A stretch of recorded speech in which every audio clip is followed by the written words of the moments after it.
Chapter 26. Thomas sat frozen in his chair, a sickness growing in his stomach like an infestation. He'd been through the whole gamut of emotions in the short time since he'd arrived at the glade.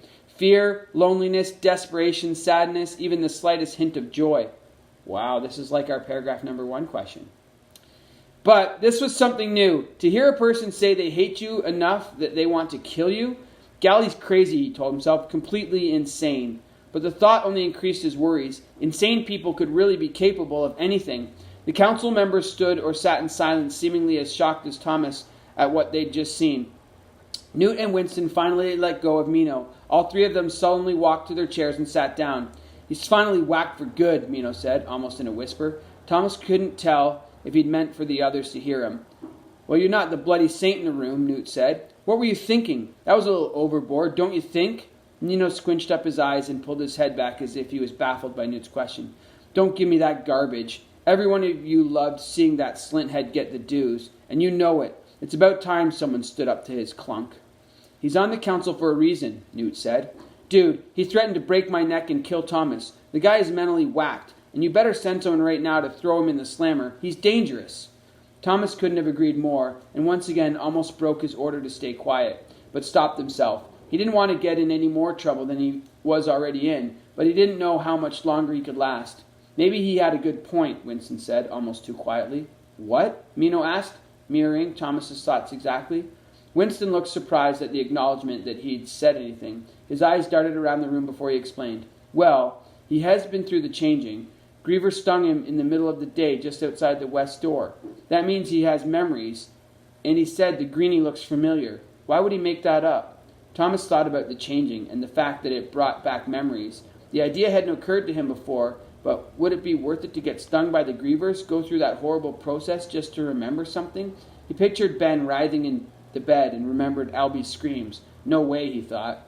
"Winston, did you see what just happened?" Frypan asked, looking incredulous.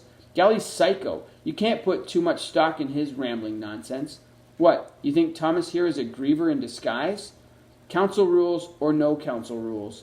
Thomas had finally had enough. He couldn't stay silent another second. "Can I say something now?" he asked, frustration raising the volume of his voice. "I'm sick of you guys talking about me like I'm not here." Newt glanced up at him and nodded. "Go ahead. This bloody meeting can't be much more screwed up." Thomas quickly gathered his thoughts, grasping for the right words inside the swirling cloud of frustration, confusion, and anger in his mind. "I don't know why Gally hates me. I don't care. He seems psychotic to me. As for who I really am, you all know just as much as I do."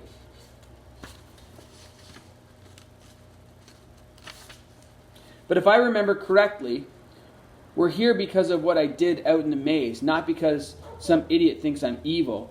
Someone snickered and Thomas quit talking, hoping he'd gotten his point across. Newt nodded, looking satisfied. "Good that. Let's get this meeting over with and worry about Gally later." "We can't vote without all the members here," Winston insisted, "unless they're really sick, like Albie." "For the love," Winston, Newt replied. "I'd say Gally's a wee bit ill today, too, so we continue without him. Thomas, defend yourself, and then we'll take the vote on what we should do with you." Thomas realized his hands were squeezed up into fists on his lap. He relaxed them and wiped his sweaty palms on his pants. Then he began, not sure of what he'd say before the words came out. "I didn't do anything wrong.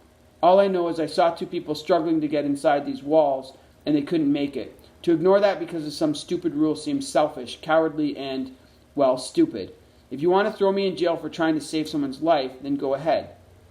Next time I promise I'll point at them and laugh, then go eat some of Frypan's dinner." Thomas wasn't trying to be funny. He was just dumbfounded that this whole thing could even be an issue. "Here's my recommendation," Newt said. "You broke our bloody #1 rule, so you get 1 day in the slammer. That's your punishment. I also recommend we elect you as a runner, effective the second this meeting's over. You've proven more in 1 night than most trainees do in weeks. As for you being the Buggin' Keeper, forget it." He looked over at Mino. "Gally was right on that count. Stupid idea." The comment hurt Thomas's feelings, even though he couldn't disagree. He looked at Mino for his reaction. The keeper didn't seem surprised, but argued all the same. "Why? He's the best we have. I swear it. The best should be the keeper." "Fine," Newt responded. "If that's true, we'll make the change later. Give it a month and see if he proves himself." Mino shrugged. "Good that."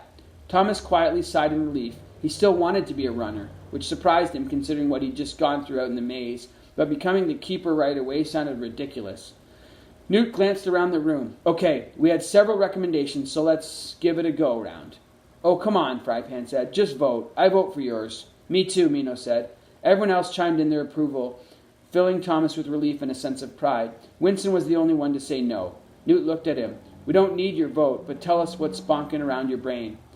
Winston gazed at Thomas carefully, then back to Newt.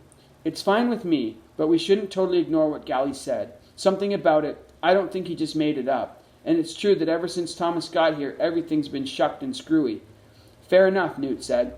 Everyone put some thought into it. Maybe when we get right nice and bored, we can have another gathering to talk about it. Good that? Winston nodded. Thomas groaned at how invisible he'd become.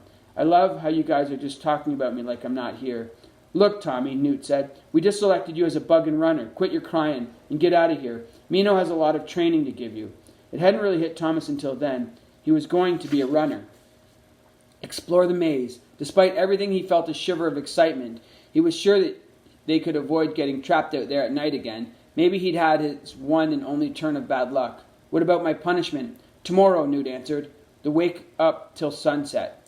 One day, Thomas thought. That won't be so bad. The meeting was dismissed, and everyone except Newt and Mino left the room in a hurry. Newt hadn't moved from his chair, where he sat jotting notes. Well, that was good times, he murmured. Mino walked over and playfully punched Thomas in the arm. It's all this Shank's fault. Thomas punched him back. Keeper. You want me to be keeper? You're nuttier than Gally by a long shot. Mino faked an evil grin. Worked, didn't it? Aim high, hit low. Thank me later. Thomas couldn't keep smiling at the keeper's clever ways. A knock on the open door grabbed his attention. He turned to see who it was. Chuck stood there looking like he'd just been chased by a griever. Thomas felt the grin fade from his face. What's wrong? Newt asked, standing up. The tone of his voice only heightened Thomas's concern. Chuck was wringing his hands. Medjack sent me. Why? I guess Albie's thrashing around and acting all crazy, telling them he needs to talk to somebody. Newt made for the door, but Chuck held up his hand. He doesn't want you. What do you mean? Chuck pointed at Thomas. He keeps asking for him.